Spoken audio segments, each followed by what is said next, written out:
Muito boa noite, graça, paz e misericórdia da parte do nosso Deus e Pai. Bem-vindos, graça e paz, boa noite, Deus os abençoe muito. Estaremos juntos agora aí por pouquinho mais de 30 minutos, trabalhando com a nossa penúltima parte do estudo de Filipenses. Hoje, Filipenses, parte 14, é o nosso texto do capítulo 4, versículos 10 a 14. Uma parte muito nuclear dentro da carta de Paulo aos Filipenses, que resume, na verdade, todas as coisas que ele vem colocando ao longo de toda a carta, desde o capítulo 1, em termos de sua experiência pessoal. Então eu convido você à leitura do capítulo 4, versículos 10 a 14, lembrando isto, na próxima quarta-feira, querendo Deus, estaremos encerrando a carta aos Filipenses e aí daremos informações quanto aos próximos passos. Vamos então à nossa leitura. Filipenses 4, de 10 a 14, leitura devocional, como temos feito, e vocês têm me dado o prazer e a honra de acompanharem nossas considerações ao longo de todos esses meses e semanas, cada quarta-feira, 8h30 da noite. Então, os que têm sede e fome da palavra de Deus, a leitura de Filipenses 4, de 10 a 14. Alegro-me grandemente no Senhor, porque finalmente vocês renovaram o seu interesse por mim. De fato, vocês já se interessavam, mas não tinham oportunidade para demonstrá-lo. Não estou dizendo isso porque esteja necessitado, pois aprendi a adaptar-me a toda e qualquer circunstância. Sei o que é passar necessidade, sei o que é ter fartura. Aprendi o segredo de viver contente em toda e qualquer situação, seja bem alimentado, seja com fome, tendo muito ou passando necessidade. Tudo posso naquele que me fortalece. Apesar disso, vocês fizeram bem em participar de minhas tribulações. Eu estou chamando esse trecho penúltimo da carta aos Filipenses de simplicidade na dependência de Deus. Pregar sobre simplicidade na vida equivale aos mesmos resultados de pregar-se sobre pecado. Os ouvintes geralmente não gostam. As pessoas não gostam desses temas que não lhes são muito atraentes. E a verdade é que o mal maior fica por conta até da questão da simplicidade. Uma vez que falar em simplicidade implica em ir na contramão daquilo que até o Evangelho tem sido usado para propor e atrair e prender a atenção e o interesse de adeptos da confissão evangélica. Esse aí foi um filão descoberto há 40 anos, teologia da prosperidade, de forma que as pessoas aprenderam que existe uma possibilidade de enriquecer através de magias da fé. Esses 40 anos nos têm ensinado que isso, como sempre foi nos 2000 anos de evangelho, não passa de balela, de mentira, a não ser por um particular. Os pregoeiros dessa mentira enriquecem de fato via a fé. Paulo chamou já há muito tempo de mercadejadores da palavra. Não é esta a proposta da nossa abordagem em Filipenses 4, de 10 a 14. Nossa proposta é justamente simplicidade na dependência de Deus. Por quê? Porque como ele vai dizer, o apóstolo, no fechamento mesmo da carta, que veremos semana que vem, que no versículo 17, que toda a abordagem que ele está fazendo, que todo esse agradecimento, esse palavreado que ele está usando aqui, esse fraseado, perdão, que ele está usando aqui, é justamente, não é para poder atrair donativos, pedir coisas ao povo, mas é justamente para enriquecê-los espiritualmente. Então ele diz no versículo 17, não que eu esteja procurando ofertas, mas o que pode ser creditado na conta de vocês. Então, em outras palavras, o que ele está dizendo, que é o que veremos hoje, é que essa abordagem que ele está fazendo aqui, como todas as anteriores, tem por único e exclusivo propósito ensinar aqueles a quem ele deve discipular. E ao fazer isso, como já fez nas vias anteriores, ele usa da sua experiência pessoal. Só que nós estamos entrando aqui na particularidade de uma experiência, de uma riqueza intensa. Se já foi muito rico a gente considerar o que ele esteve nos dizendo sobre perda e lucro no capítulo 3, sobre a nossa cidadania nos céus, e eu recebi o retorno de tanta gente aí falando do despertamento dessa sede pelo céu que passou a vivenciar, ou que então estava lá dentro e ficou mais espicaçado. Imagine agora que nós vamos considerar, dentro da experiência do servo de Deus, o que o Evangelho propõe para a nossa forma de viver. Meus irmãos, eu devo, ainda que não devesse, não pudesse, melhor dizendo, eu devo fazer uma introdução aqui que explique a pertinência e necessidade dessa abordagem. Já citei a questão da teologia da prosperidade, mas não é esse o ponto em questão. Eu não quero ir lá. Eu quero apenas dizer a você que nós criamos um modelismo de fé, nós evangélicos. Isso já vem também da Igreja Católica e nós demos maior reforço, onde criamos o que eu chamo, e preguei há algum tempo em Rio Claro sobre isso, eu chamo de uma imago de Deus. A gente introjetou um Deus segundo o nosso imaginário, não o Deus que se revela nas Escrituras. E esse Deus bonachão virou muito mais um Papai Noel do que Deus e Pai do nosso Senhor Jesus Cristo. E exatamente porque ele se assume o título de Pai, a gente faz esse tipo de transferência até um pouco hipócrita, porque ou não tivemos pai dessa categoria, ou não somos pai nessa categoria, mas queremos que Deus seja aquele pai supridor, supridor, supridor, supridor. Eu até citei a vocês algum tempo atrás aí, que Lívia teve problema atendendo a alguns evangélicos que estavam com dramas psíquicos e emocionais, que fizeram uma carreira na vida evangélica, aprendendo sobre esse Deus particularizado, esse Deus pietista, e que estava falhando na expectativa dessas pessoas. E aí elas levavam em consideração o tempo todo a falha de Deus. E por que Deus faz isso comigo? Ou por que Deus não faz isso comigo? E agora você ter que reinscrever nessas pessoas o Deus da Bíblia no lugar daquele que é preferível para elas, porque afinal foi esse que elas elegeram, fica bastante complicado. Dá muito trabalho. E esse trabalho a gente continua tendo muitas vezes. Porque o que teremos considerar aqui com essa introdução, e que não é simpático, eu assumo que não é o fato de que quando Jesus chega para mim e para você, que a gente considera como a porta de entrada da fé salvadora, vinde a mim todos vós que estáis cansados e sobrecarregados, tomai sobre vós o meu jugo e aprendei de mim que sou manso e humilde de coração,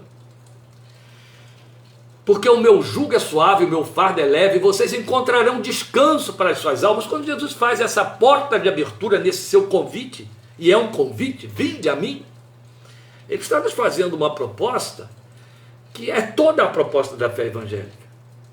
A vida sem sobrecarga significa a vida simples. Você vê como é que o anticristo, você sabe, você que está acompanhando as pregações aí sobre Apocalipse, as nossas séries de mensagens nas cartas, já me ouviu falar que o Apocalipse é a Bíblia quem diz, já está no mundo há 2000 anos. Ele rege sistemas, as pessoas estão esperando aí um homem poderoso aparecer lá na frente, vão ficar esperando até Jesus voltar. Porque ele já está aí no mundo, ele rege esse sistema, ele se pronuncia, ele encarna algumas personalidades que lhe são próprias, e via de regra são déspotas, porque sempre que pode haver produção de morte em massa, fome em massa, guerra em massa, ou seja, tudo aquilo que cumprir o que Jesus disse, o diabo veio para matar, roubar e destruir, toda vez que esse triplê acontecer, através de leis, governos, instituições, isso é a ação do anticristo. Toda vez que a apostasia der suas caras, se pronunciar como apostasia, tivemos as grandes heresias do século I, tivemos as grandes heresias do século XIX, e heresias protestantes tivemos também, então cristãs. O anticristo está aí. Ou teríamos que ser um caso a estudar, se ao olharmos para a nossa história recente, pensarmos aí nas duas grandes guerras, nós não pudéssemos questionar o nosso cristianismo, que é um anticristianismo. Porque vale lembrar, meus queridos, que as matanças das duas grandes guerras, e não ficou só nisso, 1918 foi quando acabou a primeira, 1945 acabou a segunda, foi guerra de cristão contra cristão, bandeiras cristãs, nações cristãs, governos cristãos, no primeiro século monarquias cristãs, não no primeiro século, na primeira guerra, na segunda guerra repúblicas cristãs e monarquias cristãs, porque a Inglaterra estava lá também.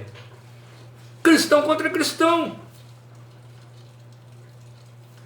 Fica parecendo, fazendo aqui uma piada de péssimo gosto, fica parecendo aquelas partidas de futebol em que você vê o jogador entrar no campo para competir com outro time, os dois vão ter que levar o título, ou os dois vão ter que levar um título, um dos dois vai ter que levar um título, um dos dois.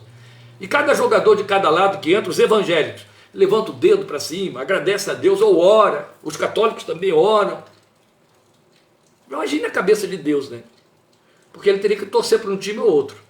E aí quando o sujeito vence, ele agradece a esse Deus porque ele orou lá no início. O outro deve ficar muito irritado com Deus, porque Deus vestiu a camisa daquele outro time. Essa tolice que eu estou apresentando aqui a você explica, ou tenta explicar, qual é o espírito por detrás das guerras no mundo cristão. É o de Cristo, é o do reino de Deus, é o anticristo, o anticristo. Mas não precisa falar de guerra para pensar em anticristo. Pense na igreja dividida, pense nas heresias, pense na apostasia. Paulo disse, Jesus não vem sem que a apostasia venha primeiro.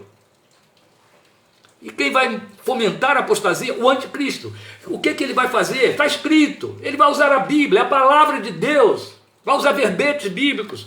Até o ponto de confundir o povo, porque ele vai se passar por eleito de Deus, escolhido de Deus, com cara de Deus, mas com voz de dragão. Seus conteúdos serão podres. Acorda, igreja. Então, meus queridos, o anticristo quer te trazer sobrecarga. Ele usa o sistema para te sobrecarregar. O Cristo do Evangelho te esvazia. Ele chega para você e diz, solte as cargas. A proposta é uma vida simples.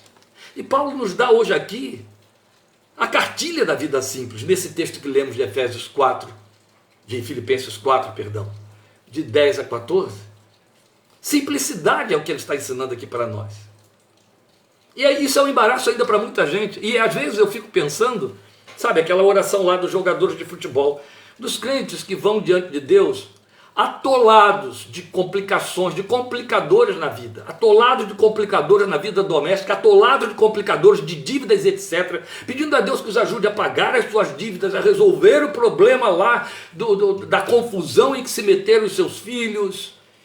Os filhos que se meteram em confusão porque bateram com o carro ou foram multados porque dirigiram embriagados e e por aí vai uma série de situações onde, passando a peneira, o que você descobre que tudo aquilo só aconteceu porque a vida tinha deixado de ser simples, se encheu de complicadores.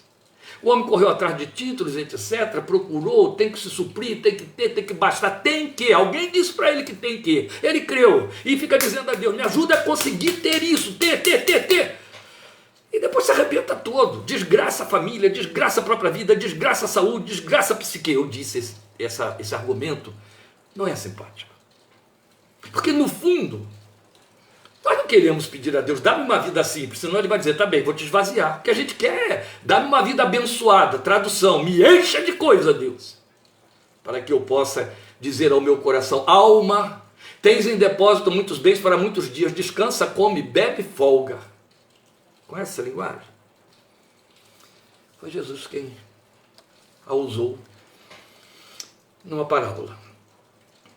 Então o que eu quero mostrar aqui no texto, que Paulo ensina para mim e para você, é sobre o fato do significado de vida simples, o que é simplicidade. Simplicidade, simples, leve, desprendido. São termos que não encontram lugar, que não oferecem atrativos para uma vida nas dimensões espirituais, de acordo com essa ótica cristã ocidental, e impregnada de ranços do consumismo do mundo de nossa geração. Muito longe disto. O anticristo introduziu, através do sistema que ele rege, uma forma de espiritualizar-se a vida de cobiça e ganância, de forma que abençoado é quem tem muito. E o desprovido é aquele que ficou sem bênção. Porque tradução de bênção, prosperidade, tradução de bênção, riqueza, tradução de bênção, materialidade. E isso via a teologia da prosperidade, não precisa de teologia da prosperidade, para que esse falso discurso induza a espiritualidade do crente de hoje, que vai na contramão da verdade do Evangelho, porque o Evangelho oferece vida simples, não vida fácil e enriquecimento pela fé. Não é isso que o Evangelho oferece. E aí essa proposta do anticristo ou anticristão ela vai carregando na importância de ter. Aí volta a dizer, abençoado é quem esteja transbordando de coisas, é quem tem muito bem, né? E desprovido de bênçãos, ou não abençoado, é o que menos tem ou nada tem. Não é uma questão somente de ter, quantitativamente falando, ainda é pior. É ter com grife, é ter com destaque, com holofote, ter títulos. Quanto mais título, mais crédito. Isto é mundo, gente. Não é reino de Deus. É mundo. É só mundo. Aí os espertos descobriram, os filhos do anticristo, que se podia fabricar igreja com essa proposta. Elas abarrotam de gente. É a cobiça de Eva. É a cobiça de Adão. Quanto mais eu tenho, menos necessidade de atenção para a minha vida espiritual, de busca de Deus. Também não vou ter tempo para essa busca de Deus. Eu tenho que dar conta do que eu tenho que administrar o excesso com que me sobrecarreguei. A boa notícia é que o Evangelho de Cristo e a vida nele não reconhecem nem correm por essa trilha. Isso para mim é boa notícia. Na verdade, ela está em rota de colisão com o compromisso da vida simples e sem sobrecarga que eu acabei de citar aqui, Jesus falando para nós em Mateus 11, 28. Aquela que o Filho de Deus nos convida a viver. Porque ela carrega no ser sem ter. Eu não disse ela carrega no ser e não no ter. Não, ela carrega no ser sem ter. Porque, um parênteses que eu vou dizer baixinho para que alguns mal intencionados não ouçam. Eu acho que não tem ninguém aqui mal intencionado, mas sei lá, né? Isso ainda vai ficar passando. Porque quando você aprende a ser, aí Deus te libera para ter. Eu vou provar isso. Vamos voltar a falar aqui em voz alta, que eu não queria que os outros ouvissem. Lembra? Eu estou à vontade para fazer isso, que Jesus fez isso algumas vezes. Ele disse assim, eu não expliquei porque eu não quero que aqueles lá ouvindo entendam. Vamos voltar aqui. E pastor, você hoje está terrível. Paulo também estava terrível nesse texto. E esse texto e esse assunto, isso é terrível para mim, me faz ficar terrível há 40 anos.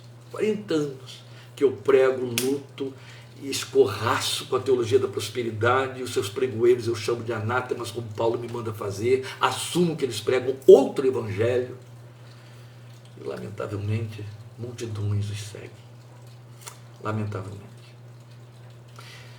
Então, na verdade, o evangelho carrega no ser sem ter. E por que essa proposta não é atraente? Porque a outra proposta, a anticristã, gerida pelo espírito do anticristo, ela se adequa total e perfeitamente ao esquema do século que ele rege. Esse é o problema. Fama, posses, facilidade existencial, poder, brilho, títulos, glamour, todos querem isso. Ainda que não se deem conta do alto custo existencial que se paga, absurdamente longe do que Jesus chamou de fardo leve, descanso para a alma sem sobrecarga. Veja, o acúmulo, a ganância por posse, eles trazem seus próprios deméritos. Almas cansadas, filhos degenerados, atritos, ruínas nos lares, enfermidades psicossomáticas, ansiedade desmedida, senso de vigilância contínua das posses e da agenda para não diminuir, não perder, não esvaziar, e mal dos males. Por mais que se pretenda ter em Deus a fonte do ter, o resultado é paixão mundana pelos apelativos atraentes do mundo com suas ofertas e glamour e perda proporcional de senso de dependência divina. Por isso que estamos chamando isso aqui de simplicidade na dependência de Deus. Perda proporcional de senso de santificação pessoal, de sensibilidade às coisas do alto. Por fim, a fé e seus exercícios acaba se reduzindo a uma negociação transcendental espiritualizada. Não passa disso. Não vai ser nada melhor do que isso. O Evangelho nos oferece uma vida leve e simples. Leve porque simples. Não é leve apenas pelo fato de que ele garante perdão de pecados. É leve, te alivia de culpas. E simples, para que você não contraia mais culpas. Esta é a proposta do Evangelho. Saiu da boca de Jesus. E é por isso que Paulo se preocupou e se ocupou nesta finalização da sua carta, terminando então aqui a carta aos Filipenses, em ensinar isto à igreja a partir da sua experiência pessoal, aproveitando aquela oportunidade que ele teve de estar recebendo donativos por mão de Epafrodito da parte dos filipenses, que ele diz aqui, vocês até tinham intenção de fazer isso e não puderam, mas agora tiveram oportunidade e não perderam tempo, fizeram. Ele está elogiando, ele está mostrando quanto isso é importante, mas deixa claro para eles que eles, inclusive, ao que a gente entende aqui, você vai ver semana que vem, eles exageraram. E Paulo diz isso para eles, não diz, vocês são exagerados, o que está dizendo eu tenho abundância, vocês mandaram mais do que eu preciso. Mas o que o servo de Deus está fazendo, aproveitando para agradecer, é mostrar a eles que a preocupação deles não precisava estar naquele nível, naquele patamar, porque ele não tinha esse compromisso de estar vivendo, inclusive, na demanda da vida deles, tendo que Não. É com ele, com Paulo e aqui, que nós devemos aprender a única proposta de vida que o Evangelho nos faz. A única. Simplicidade. É a única. Meus irmãos, ninguém pode pretender simplicidade na e através da sobrecarga. Daí Jesus dá início a todo apelo para segui-lo, nos ordenando renúncia do que somos. Veja, renúncia do que somos, não é do que temos. Mas uma coisa não pode prescindir da outra. Não há renúncia pessoal que não se reflita no que se tem. Em especial no mundo, em que as pessoas são medidas e vistas a partir do que e quanto possuem. É por aí. Eu me lembro quando surgiu no mercado micro-ondas. O micro-ondas foi a única coisa boa que a viagem do homem à Lua produziu. Não sei se você sabe disso, que a origem do micro-ondas foi a viagem espacial. O homem foi à Lua há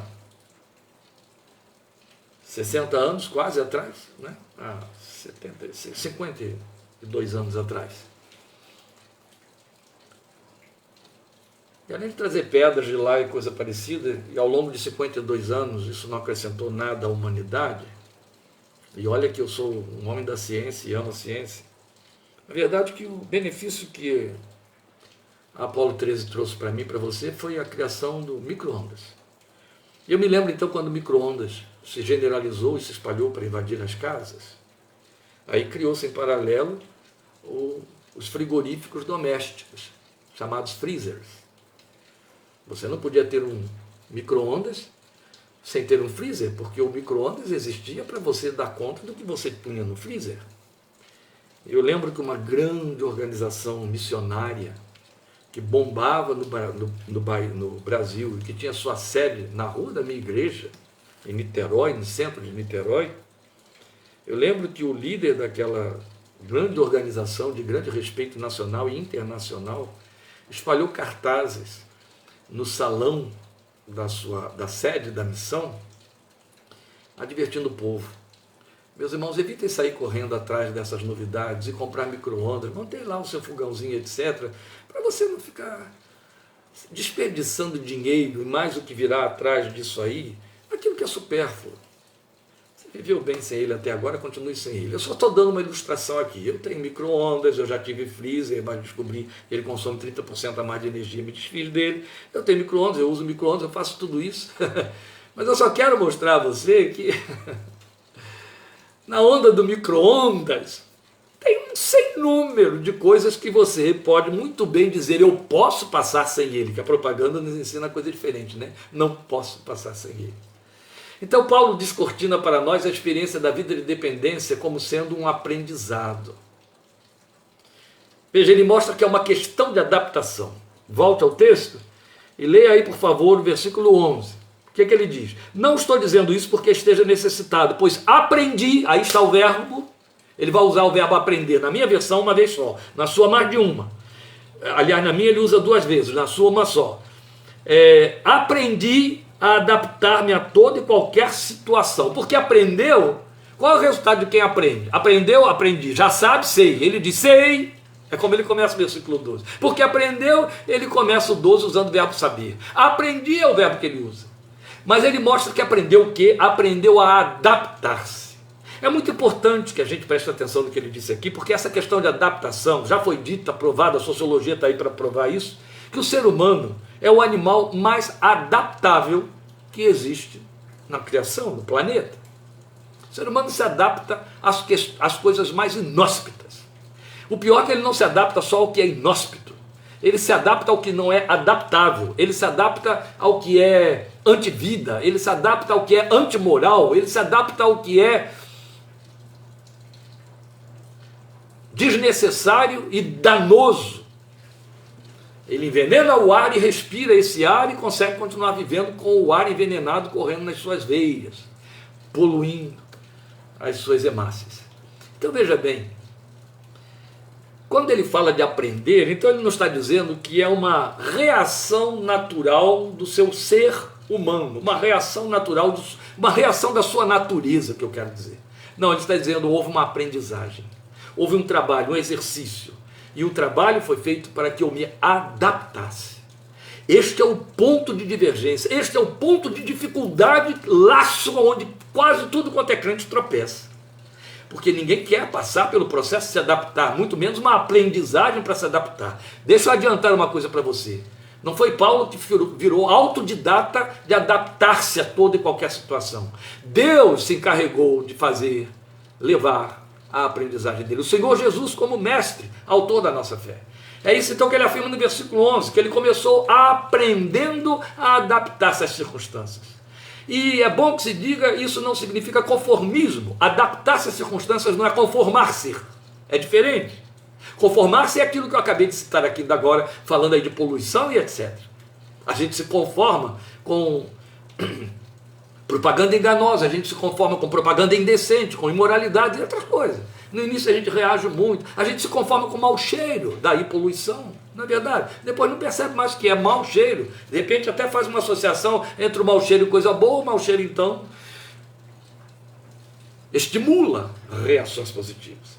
Então não é conformismo, é aprendizagem, porque não se trata de ficar insosso, indiferente às conquistas da vida, não é isso.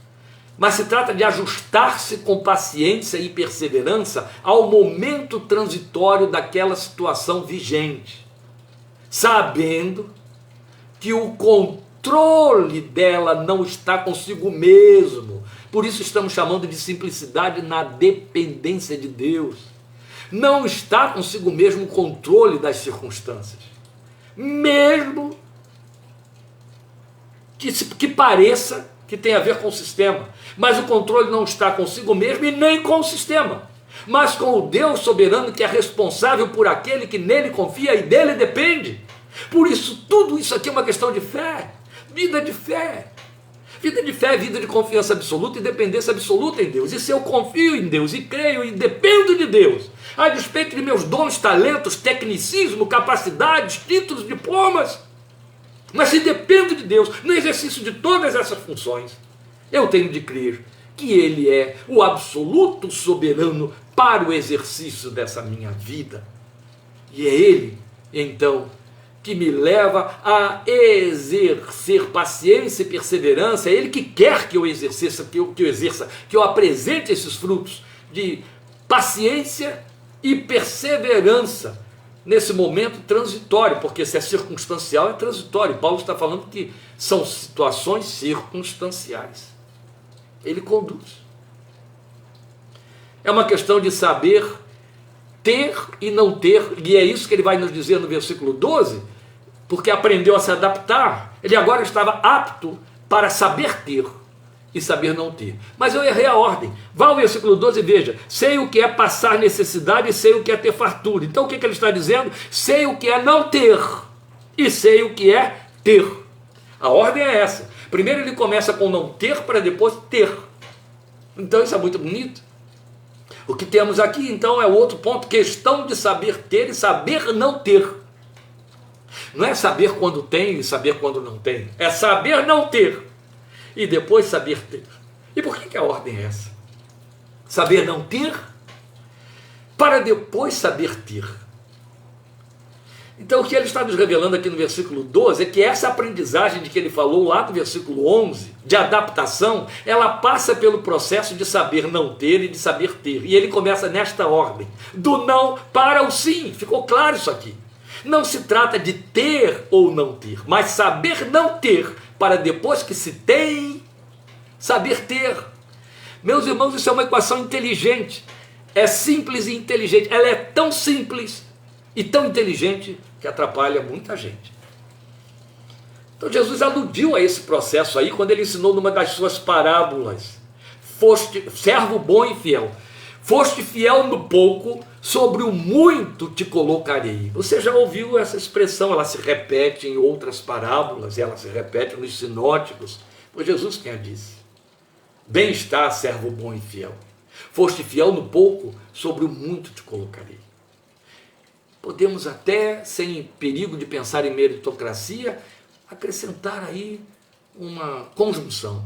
Porque foste fiel no pouco, sobre o muito te colocarei. E olha que aqui estamos tendo um estímulo, uma estocada de estímulo naquilo que a nossa natureza todo o tempo quer, muito, não é? Muito que agrade, muito que gratifique, muito que seja bom. Foste fiel no pouco, sobre muito te colocarei. Até onde ser fiel no pouco alcança?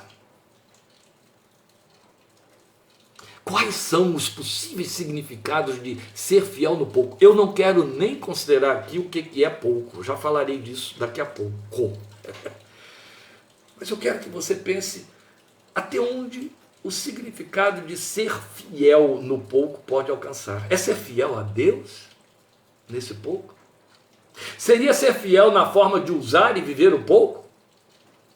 Ser fiel em repartir o pouco por saber que ele ainda é muito? Ou ainda que não seja muito, eu posso ficar com menos? Você sabia que a diferença entre pouco e muito está diretamente ligada à subjetividade, à nossa subjetividade? Vou repetir. A diferença entre pouco e muito está diretamente ligada à nossa subjetividade. O muito é muito quando o meu subjetivo reconhece isso. Decide que é. O pouco é pouco porque o meu subjetivo está decidindo que é pouco, que falta, que não basta. Ô pastor, não é bem assim não. Quando falta comida, quando falta roupa. Eu vou sustentar o que eu estou dizendo. Haja vista o núcleo por detrás da compulsão pelo consumo. Entende? Porque todos querem muito. Porque sempre acham que tem pouco, ou que o que tem é pouco, ou que precisam ter mais. Esta é a verdade. Então é subjetivo porque tem a ver com essas carências internas. Você sabia disso? Se trata de carências internas e não externas. Existe o pouco objetivo, aquele que todo mundo reconhece que é pouco, não é a partir de si mesmo. Eu não posso considerar que seja subjetividade os somalianos terem pouco. Várias castas indianas terem pouco. Não posso considerar subjetividade. Há algo bem objetivo ali, muito evidente, não é a partir do mundo do muito que o mundo ocidental tem. No entanto, se nós entrarmos em algumas áreas mais primitivas da África ou aqui no Brasil, entre aldeias indígenas, povo indígena, o que você vai descobrir é que o pouco e o muito para eles é desesperadoramente nada para nós. O muito para eles, para nós é nada. O pouco para eles, para nós não significa nada. E o pouco para eles, nem pouco é.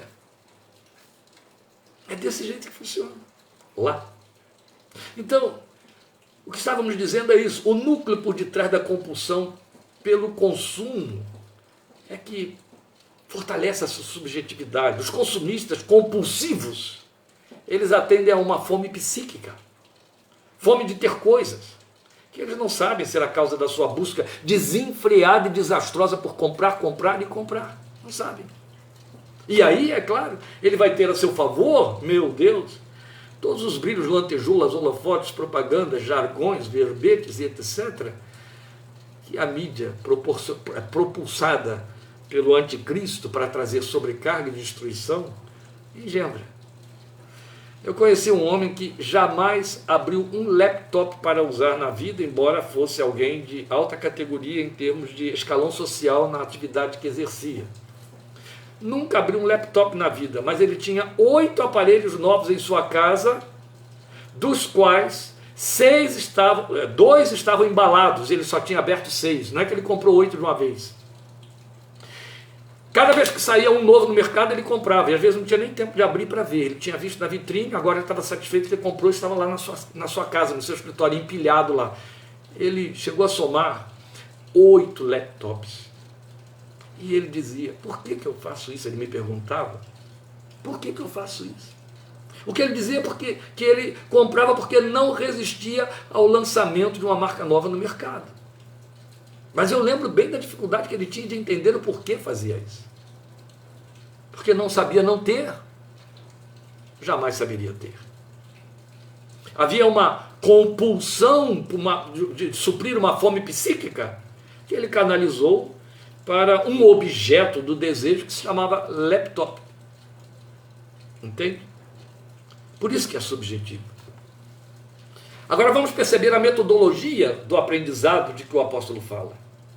Ele diz que o alvo é contentamento. Vejam, meus irmãos, versículo 6. Sei o que é passar necessidade, sei o que é ter fartura, aprendi o segredo de viver contente em toda e qualquer situação, seja bem alimentado, seja com fome, tendo muito ou passando necessidade. Quando ele diz estar contente em toda e qualquer situação, e inclui o não ter, o passar fome, o ter necessidade.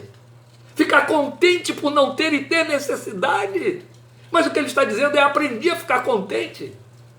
Para lá com isso, pastor, eu lamento. Para lá com isso, Bíblia. Para lá com isso, Evangelho. Para lá com isso, Reino de Deus. Para lá com isso, Espírito Santo. Aprendi a ficar contente quanto a ter necessidade. É o que ele está dizendo aqui. Ele está nos trazendo uma metodologia. Porque veja, como é que ele encerra isso tudo? No versículo 13, o que é verbete que as pessoas colocam nos para-brisas dos carros, na porta de sua casa, aqueles verbetes mágicos, né? Tudo posso naquele que me fortalece. Vocês sabiam que foi o primeiro versículo que eu aprendi da Bíblia? Eu aprendi no ginásio, eu tinha aula de latim, e o professor, que era um líder católico de carteirinha, quando ele ia nos dar aula de latim, ele jogava alguns versículos bíblicos. O primeiro que ele jogou foi Filipenses 4,13. Omnia possui nel quae me confortate. Nunca mais vou esquecer. Foi o primeiro versículo que eu aprendi na Bíblia. Claro que ele nos ensinou a tradução, as declinações. Tudo posso naquele que me fortalece. Qual crente que não cobiça Filipenses 4,13. Aí fica pensando assim, mas eu tenho que passar pelo 11 e pelo 12 para poder chegar ao 13. Aí é melhor botar lá no para-brisa do meu carro. É melhor eu ficar fazendo essa confissão, até que minha mente cria nisso. Meus queridos pensam que eu estou fazendo deboche. Não estou não, gente. É um rosário de crentes ao longo de muitos anos sentando diante de mim para falar desses desejos e dessas paixões, tal como Paulo experimentou. Tudo posso naquele que me fortalece. O que ele disse? Ele disse que toda essa aprendizagem que o levou a poder dizer tudo posso, produziu contentamento. Mas estar contente não é sinônimo de estar alegrinho, não é isso. Oh, como estou contente e feliz meu coração, está no Cantor Cristão. Porque Jesus, meu mestre, ouviu minha oração. Não sou batista não, mas veja, sou crente, mas conheço todos os hinos, todos os hinários. E olha que hino próprio, para dizer que contente quer dizer estar alegre. Não é estar alegrinho. Menos ainda significa ter reservas. Não. Estar contente é uma alocução que na pena do apóstolo significa ser autossuficiente. E aí pegou. Não, porque não é autossuficiente em si mesmo. A tradução literal de estar contente é estar autossuficiente, autossatisfeito. Subjetividade, está vendo aí?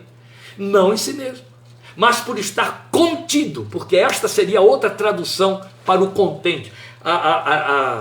o significado de autossuficiente, que foi traduzido para nós como ficar contente ou ter contentamento, é estar contido. Contido não é sufocado, não é isso, é pleno, entende? Mas alguém pode estar pleno de ter necessidade? Ficou pleno tendo necessidade? Vou te contar uma história aí que acho que vai te ajudar um pouquinho para você dormir mais aliviado.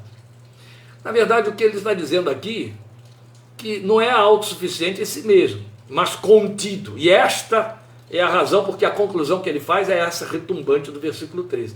Posso tudo naquele que me fortalece. Antes de te explicar o que eu vou encerrar, porque já estou passando 12 minutos, e Lília disse, muda esse título aí, minuta, porque nunca mais foi minuta da fé. Minuta não é o tempo de 30 minutos. Minuta é a forma de nós abordarmos aqui o texto, e aí a proposta é que por abordarmos dessa forma seja curto. Mas o dia que eu falar menos, gente, pode ter certeza que está na hora de preparar o funeral.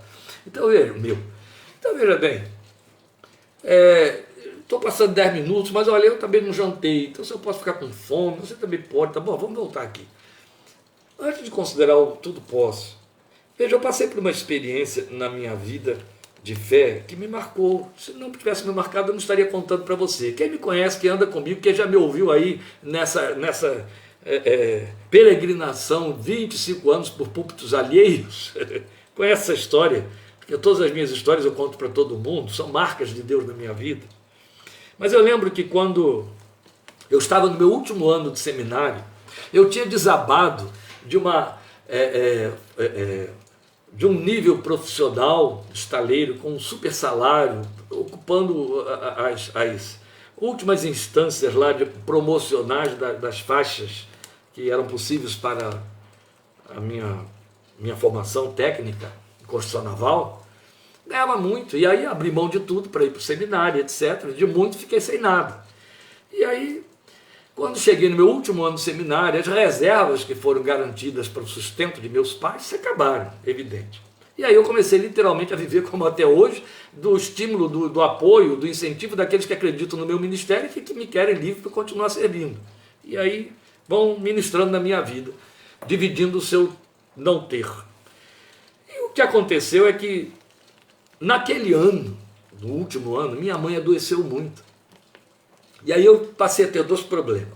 Não podia estar lá para assisti-la, numa doença que ninguém descobria. Eu estava recorrendo a médicos de favores que me faziam.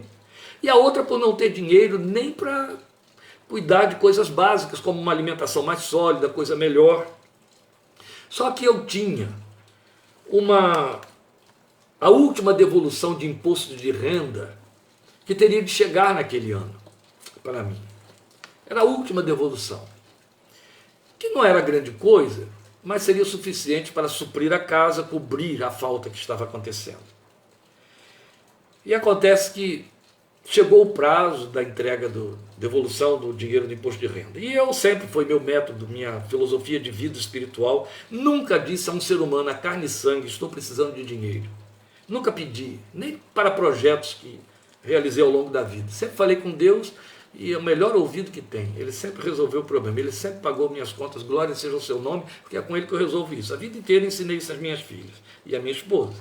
Pois bem, eu não falava com ninguém, só falava com Deus. E eu dizia, olha só, Senhor, eu não estou nem te pedindo dinheiro. O que eu estou te pedindo é que o Senhor resolva esse problema lá com a Receita Federal, que não me libera o dinheiro que eu tenho que está lá dentro. Porque toda segunda-feira era assim, eu vinha sábado do seminário para casa, passava o fim de semana trabalhando na minha igreja, segunda-feira voltava para o seminário, porque todos nós entrávamos na tarde de segunda-feira no seminário. Eram 4 horas de viagem da minha casa até lá. E aí, toda segunda-feira de manhã, antes de tomar os ônibus para ir para o seminário, eu ia lá no banco, onde eu tinha feito a minha entrega, por onde viria a devolução. E eu perguntava, e o sujeito procurava lá na pasta, olhava, procurava tudo, não estava lá. Chegou a um ponto tal, para vocês terem ideia, de que quando eu abri a porta de vidro do banco, isso em Itaboraí, o rapaz lá da caixa, do arquivo, onde ele iria procurar, ele já me olhava de lá e fazia assim, para eu voltar dali mesmo. Para mim dizer, eu sabia que você vinha aqui, já procurei. Não tem.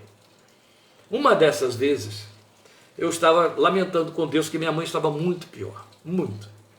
E eu dizendo, Senhor, olha só, eu não tenho mais recurso nenhum, não vou pedir a ninguém, não estou pedindo que o Senhor me dê, que mande alguém me trazer. Não, Senhor, eu só quero que o Senhor resolva esse problema para mim, que o Senhor pode, eu não posso, eu não tenho tempo, eu estou ocupado fazendo seminário. Resolve para mim. E aí, afinal de contas, eu já estava procurando me adaptar à ideia de não ter naquele último ano, não é? Porque afinal eu tinha passado anos tendo e tendo muito, e abri mão de tudo, então eu estava me adaptando ao não ter. Mas estava muito acostumado a ter. Mas aí eu fui orar ao Senhor de novo, na segunda-feira, já com a minha mochila para ir para o seminário. Sabia que ia fazer o mesmo itinerário. Vou lá na porta do banco outra vez. O homem vai fazer assim de novo. Senhor, não deixe que aconteça. Se estava extraviado, se estava em algum lugar, faz aparecer lá na mão dele para que eu chegue lá agora. Pega esse bendito cheque. Pega esse dinheiro, volto em casa. Vou atrasar minha ida para o seminário, mas deixo o dinheiro lá em casa. Cheguei lá na porta do banco de novo. E de novo ele de lá fez assim. Mas aí ele fez assim com a mão. Mudou. Algo diferente aí. Cheguei lá perto. Ele disse, você já foi na delegacia da Receita Federal para resolver esse seu problema, saber o que está acontecendo? Eu não sabia nem que isso existia, gente. Muito menos ali naquela cidade, onde meus pais tinham mudado para lá, e eu já fui dentro do seminário, então eu ainda nem morava, eu só passava fim de semana lá, muito pouco, indo para a igreja. Conhecia nada, só o banco. E aí eu perguntei, e onde fica? Ele disse, nessa rua aí em frente, no meio do quarteirão, lá do outro lado, você desce ali a rua, lá tem a delegacia da Receita Federal, entra lá e procura saber o que aconteceu com você. Só que aconteceu uma coisa, enquanto eu saio da minha casa indo na direção do banco, fazendo o mesmo lamento, a mesma oração do mesmo jeito, o Espírito de Deus me disse de forma muito clara, no meio do caminho, até agora, porque eu perguntava a Deus, o que está acontecendo comigo? Qual é o problema? O que o Senhor quer que eu faça? O Senhor quer que eu me humilhe, que eu peça? É isso, o Senhor está precisando que eu faça isso? Quer treinar isso na minha vida? Aí Deus me disse de forma muito clara, até agora você pode dizer com autoridade, sei ter. Porque pela misericórdia de Deus Ele tinha me ensinado a ter. Que era passar pela minha mão e seguir em diante, abençoando vidas, ministérios, casas e outras coisas. Sei ter, mas você ainda não pode dizer, sei não ter. Sei passar necessidade, você ainda não aprendeu.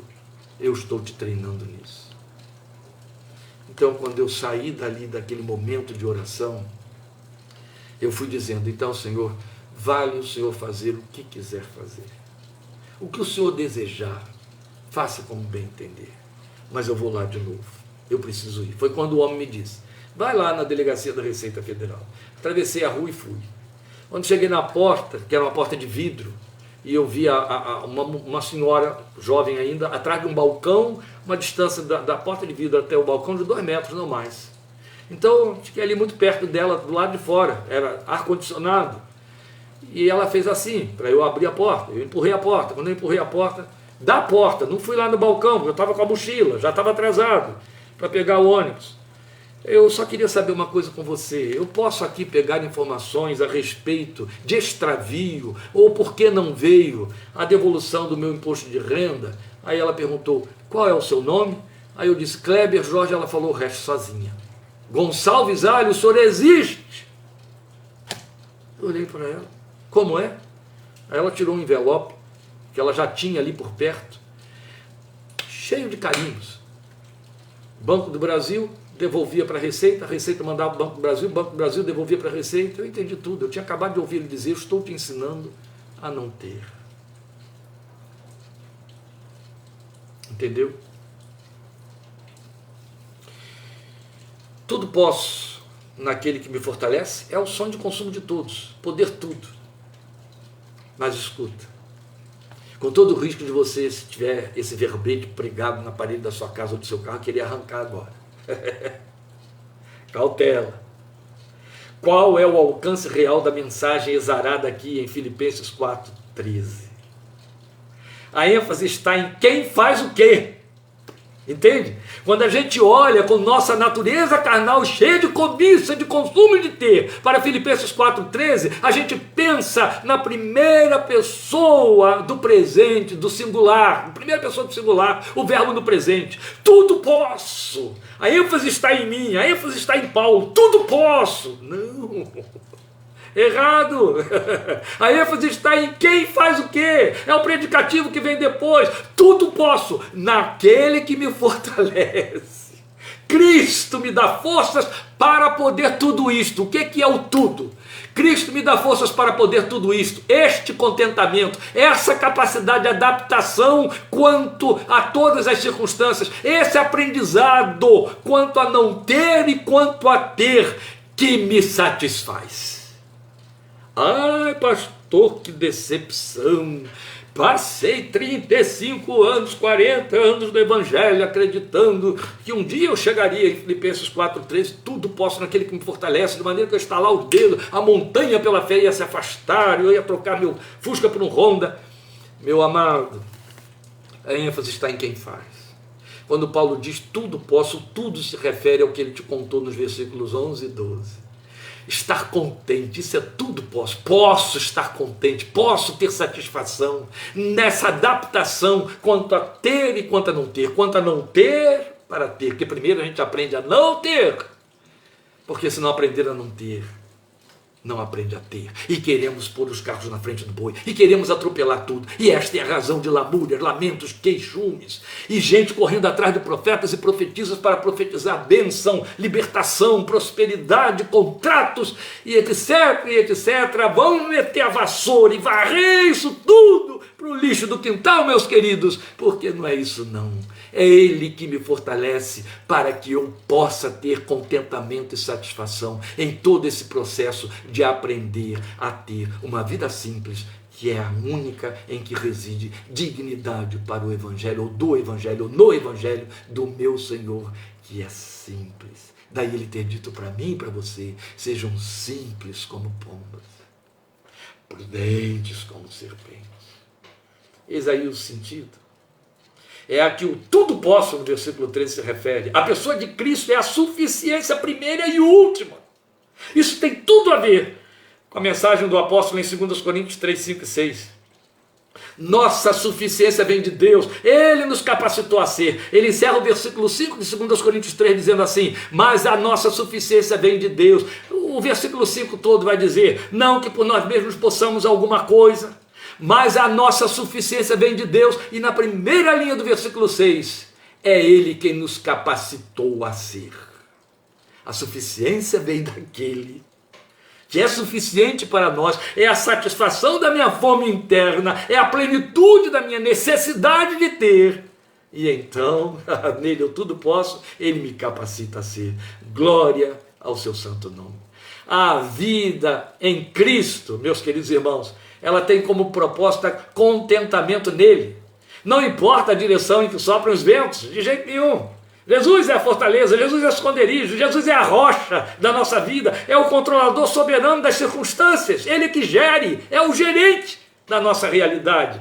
Ele não está comprometido com meus desejos e minhas ambições, mas com minhas necessidades, aquelas que Ele sabe que são necessidades. Daí, todas as nossas orações precisarem terminar com um selo, mas seja feita a tua vontade e não a minha.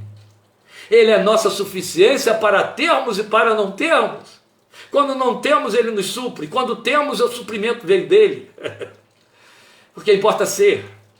E nem sempre o ter permite que sejamos tais como o Evangelho pretende. De jeito nenhum. Nem mesmo quando dispomos do ter para parecer que somos. Aí é falso. Ser é a essência. Tudo com que o Evangelho está ocupado em nossas vidas, essência. Se não houver essência, no final o ter revelará que não somos. Amados, eu sei que passei aí quase uma hora de nossa minuta dupla, tá bom? Não vai ser muito diferente quarta-feira que vem, mas encerraremos Filipenses com minuta dupla da fé. Vamos inventar um novo título. Obrigado por sua atenção, por ter suportado. Havia um grande pregador americano, já tem quase 90 anos, vinha ao Brasil muitas vezes aqui ministrar em grandes encontros, E ele costumava dizer: o crente precisa aprender a passar pelo túnel da náusea. Quando você confronta-se com esses textos que cortam suas arestas, que fazem uma depuração, você está passando pelo túnel da náusea. Suporte passar pelo túnel da náusea, porque depois cura tudo. Amém? O importante é sair dali o quê? Varão aprovado, que maneja bem, e varoa aprovada, a palavra de Deus, que corta reto. Este é o propósito do Evangelho. O resto é brincar de igreja, não vale a pena. Deus te abençoe, te dê uma noite de descanso e de graça, e te ajude a treinar o seu contentamento espiritual quanto às coisas desta vida. Amém? Amém. Até domingo, querendo Deus. Nosso culto vai começar 5 horas da tarde. Nós estaremos aqui mais cedo, que temos um batismo para realizar, mas logo depois o louvor começa às 5, 5h30. Eu estarei pregando a palavra de Deus como todo domingo. Deus te abençoe. Até lá, dia da reforma, dia 31 de outubro, estaremos juntos, considerando estas palavras 4. Até lá, querendo Deus.